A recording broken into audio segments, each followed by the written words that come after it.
Certainly, some individual performances have already been highlighted. SEC accolades, obviously, you guys are aware of.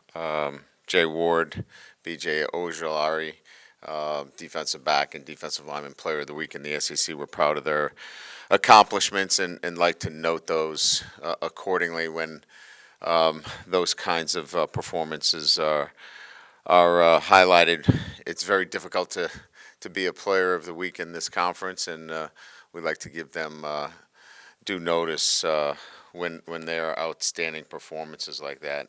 As a team, obviously, any victory in the SEC is a great victory. The way we came back in the second half, I think the overall performance from our defense from start to finish was outstanding, and then we rallied offensively and executed much better down the stretch. We'll look to certainly improve on the offensive performance and its consistency for 4 quarters, and continue to work on consistency in the special teams game. But I really liked I think physically and mentally how our guys stayed with it the entire game. The sense on the sideline for me was really good, that our team was at no time anxious, panicking, didn't believe that they were going to find a way to win the football game. So that's it's a very good trait to have moving forward, and we'll look to build on that. As we move forward now, getting another home game, excited to be in Tiger Stadium again for a third consecutive week. But now we have to look towards persistence and consistency. Looking at a football team now that has a chance to be a good team, you have to have consistency. And that means coming back after a good win and putting together a complete performance. And so that is mental and physical, and that is in how they prepare. So we start that preparation today. We work through the week. Our expectations and our standards are that we have a great week of preparation, regardless of who our competition is, whether it's an SEC competition or not. We need to be consistent in what we're doing, and that will be the challenge this week. The maturity will be on display in terms of how mature we are as a football team, and can we handle success? We had some success this weekend. How do we handle it this week in our preparation? New Mexico is a challenge. We had Zach Arnett's defense and Mike Leach's team this weekend, and that defense is a handful. We saw it. Mississippi State was difficult to handle, especially in the first half. They keep you off balance, and Zach came from the Rocky Long tree, and we go against a Rocky Long defense this weekend. It is a good defense, and they have caused people fits. They're a defense that is in structure, has some similarities. They're allowing 13.5 points per game. Third down, they're outstanding. I think they're fifth in the country. They forced 7 turnovers this past weekend, 7. So you can imagine. I think top 5 in the country in terms of forcing turnovers. So this is a defense that will give you problems. If you're not executing at a high level, they'll turn this game into a close game. There's no doubt about that. Offensively, and again, obviously, head coach Danny Gonzalez does a really good job. He's a noted offensive mind. He's always been really good as a play caller, and it's a pistol midline option offense, ball control.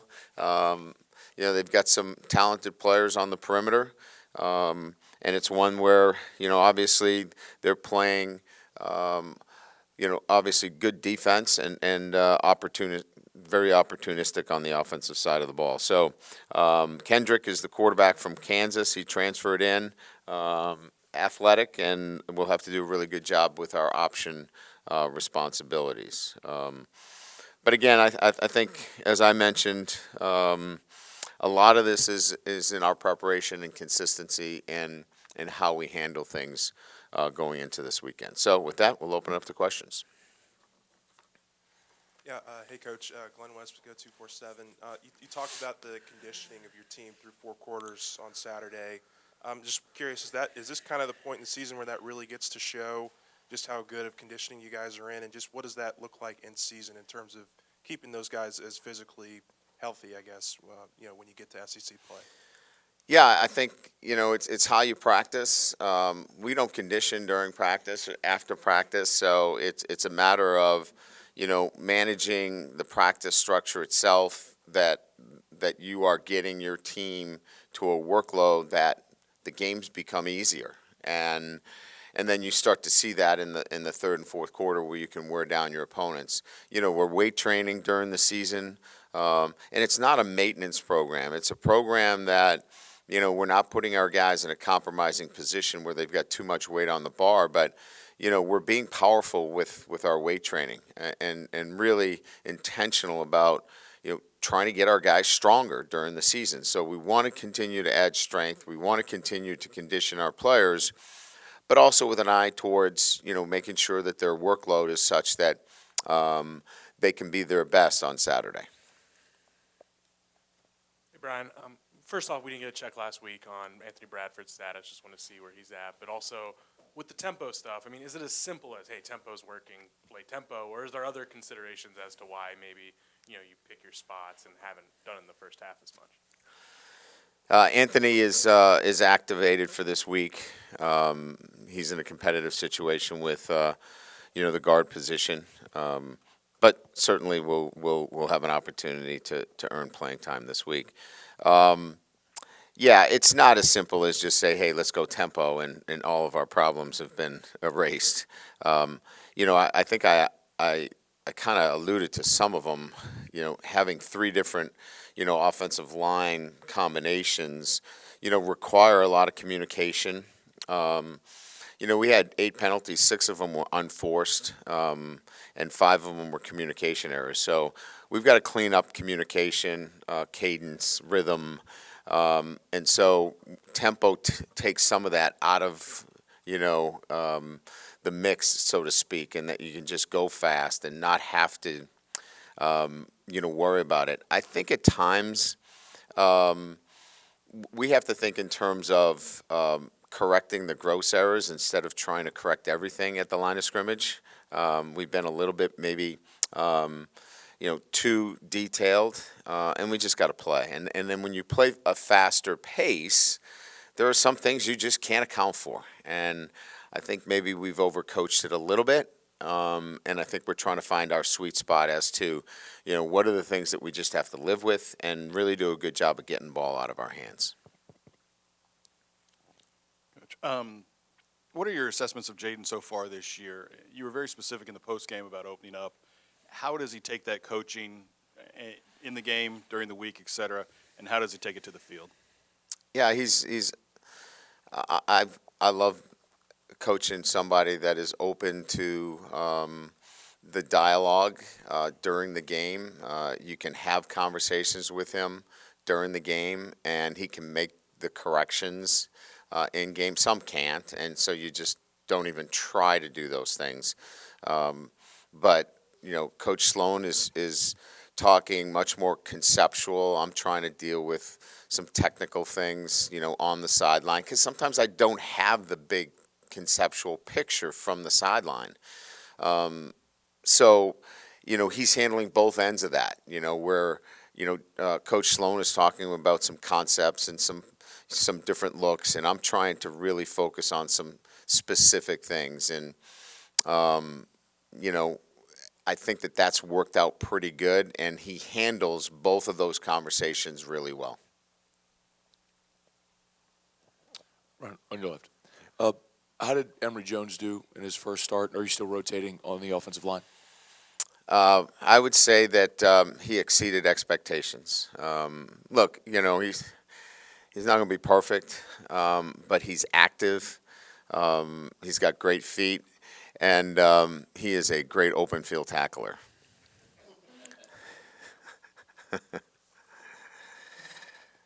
Ryan, Wilson Hunter from The Advocate. You talked about this a little bit after the game in terms of how Kayshawn getting double covered is opening things up for Malik.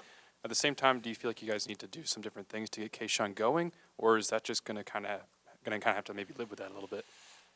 Yeah, I think that's a little bit of both. I mean, I think, look, this is never one-sided, right? It's never all on the player. It's never all on the coach at this level. I think you have to look at both, right? We got to look at how we can move him around and utilize his talents, and then he's got to continue to work hard and work on his skill set, and continue to work hard in practice. So it's always going to be that at this level, at the next. It's always going to be on the player. It's always going to be on the coaching staff to work together. This is working together as a team. Is how you get better. It's never just one side of it. So absolutely, we've got to do our job as coaches to move around and be creative, and he's got to do his end of continue to work hard and be the best player he can be. Hey, Coach, here in the middle. After looking at the film, what were your thoughts on some of the special teams that you had, the decisions to catch punts, the punt return coverage, the kick return coverage late in the game? I know there was a hold called on that late kickoff, but did you still see a breakdown there? Yeah, so a couple things. The kickoffs are a direct result of the kicks. The kicks that have been returned have been line drives down the middle of the field. That is going to compromise your coverage. We don't have a chance to get off blocks and get properly covered. Now, can we get off some blocks and make some plays? Absolutely, and we've got to be better there. So this is not all on the kicker. However, it does expose you with those types of kicks.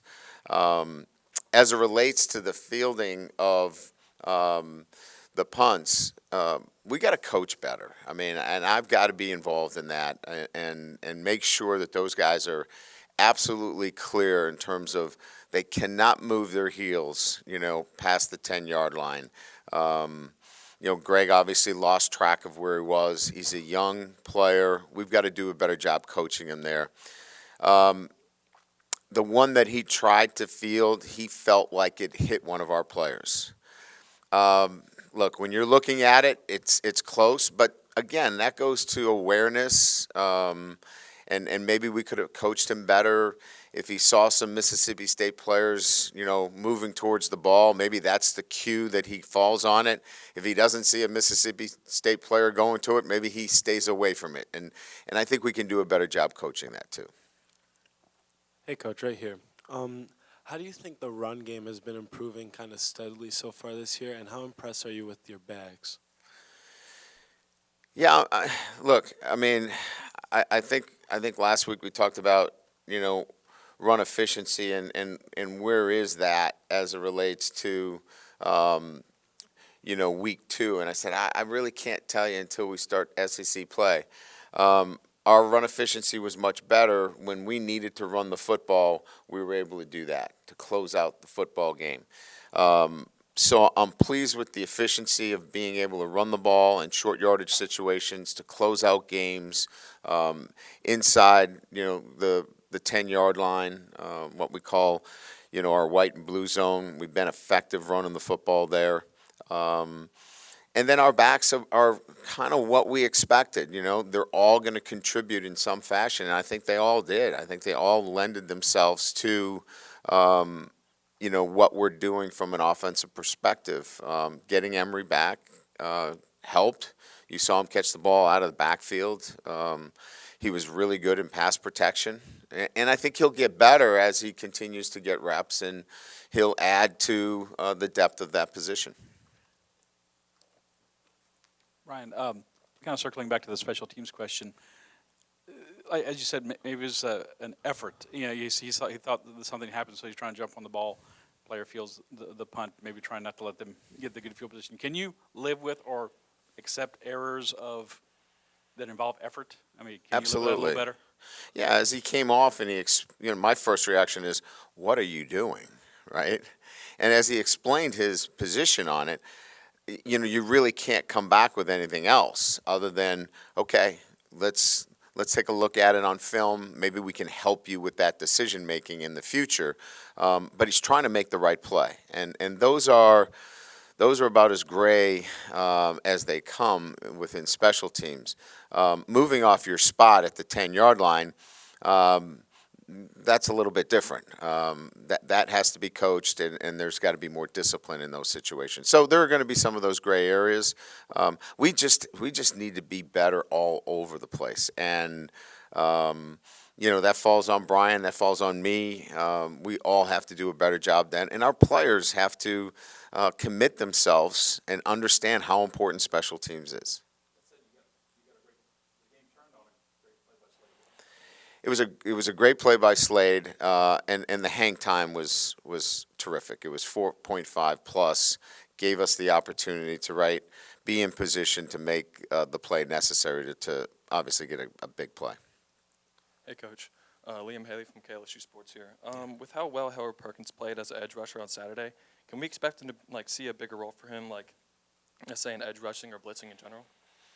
Yeah, I think there's a role for him. Certainly, he adds, something to our pass rush, and we certainly saw that. That's why he, got the opportunity to play out on the edge a little bit, and you saw him inside with some blitzing inside. I think we found a niche for him in terms of where he can help us, and I would say that. You're accurate in that he can continue to evolve into that position. Now, is he going to beat out B.J. Ojolari at that position? I don't think so. But he certainly can lend some support to that position and certainly some dime and nickel packages. We've seen some personnel adjustments on defense, some schematic different looks. How would you assess the job Matt and his staff are doing, kind of developing this defense as the season unfolds? Yeah, I think the ability to put the pieces in place, moving Jay down has obviously benefited us greatly. Greg going back to the safety position has added a communication level that's really benefited us greatly. I think that in itself has solidified the back end for us. We've been able to rotate in corners and give guys the necessary rest in that end of things. So, and then we're mixing things up. We're not lining up with one post safety the whole time. We're lining up and showing one post and playing too high and vice versa. So, I think schematically we're where we need to be. The nature of having a guy like B.J. Ojolari and Ali Gay, where you can play 4 down and 3 down and not change personnel, is quite difficult sometimes. And we saw that against a very veteran and skilled offense. Quite frankly, they didn't know what they were getting from snap to snap. Hey, Coach, Jace Lejeune from Gridiron Football. I was just going to ask you about Malik Neighbors and just what can you say about his mentality just from the first game coming off of the 2-ball punts against Florida State, and then just actually translating that and making some huge plays for y'all down the stretch against Mississippi State, especially in the 3rd and 4th downs. Yeah, it's I think we hear this all the time, and that he has he's been able to focus and refocus. He's been able to move on to the next play, and that is a great quality to have, especially in the game of football. You're going to have some adversity, and he's had it. He's dealt with it, and he's moved on, and he's stronger for it. He's been really good. We've seen his ability to make dynamic plays for us on the offensive side of the ball, and I just think from that perspective, he's really grown. Coach, what was your evaluation of Brooks and Ward making that switch in the secondary? And then do you have any update on Ward after taking that little knock after the interception? Yeah, we were looking for better communication. And, Jay is a very active player, physical player. We saw that, with the play this weekend. Greg is too, but Greg is a veteran player that is used to playing back at that safety position and a very good communicator. So it was just getting to know our personnel better and really plugging them in where we felt that we would be better served, whether it was, on the offensive line, whether Frazier's a guard, whether he's a tackle, whether Emory Jarvis is better at guard or tackle. We're just trying to get to know our personnel and find out what the best lineup is, and that was kind of, what that was. Yeah, I mean, he was a little banged up, but, we expect to have him for this weekend. Brian, ideally, do you want Jaden Daniels to run less, or are you okay with him taking on that much of a workload running the football? Yeah, I mean, I think when we evaluate when he runs, we want to see that if it was within the progression and it was a really good coverage, or maybe that play wasn't great against this coverage. Or we got beat at the a particular position and he got flushed, versus you turn down a potential high-low read, and you took off, right? And so that's what we're trying to evaluate, and it's really a little bit of both. I think there's still growth there where we can stay a little bit more patient and a little bit more locked in on the progression. And then there are sometimes the really dynamic runs that there was just nothing there and he made something happen. So you want to be careful where you go, hey, you're running too much, and then when he needs to be dynamic, he's not. So we have to be very careful, and along the way keep coaching him to really do a great job of getting through his progressions and seeing the things necessary that allows us to be balanced in both.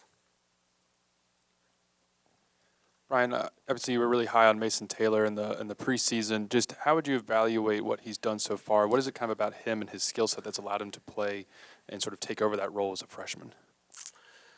I think he's very confident in his ability. So I think it starts with confidence first. I think second, it's a pass catching tight end, a guy that has really good hands.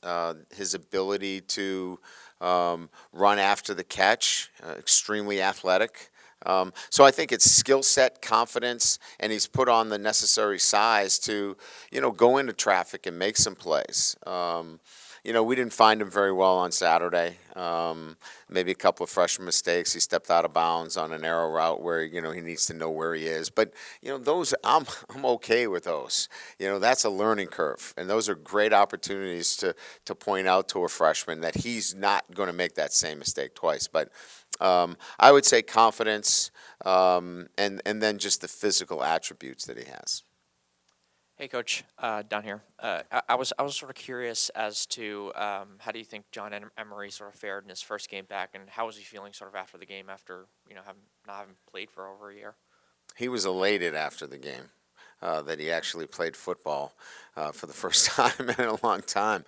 He was sore, he was tired, and I think he had all the feelings that he remembered in playing. So I think the post was really good. He was really nervous going in.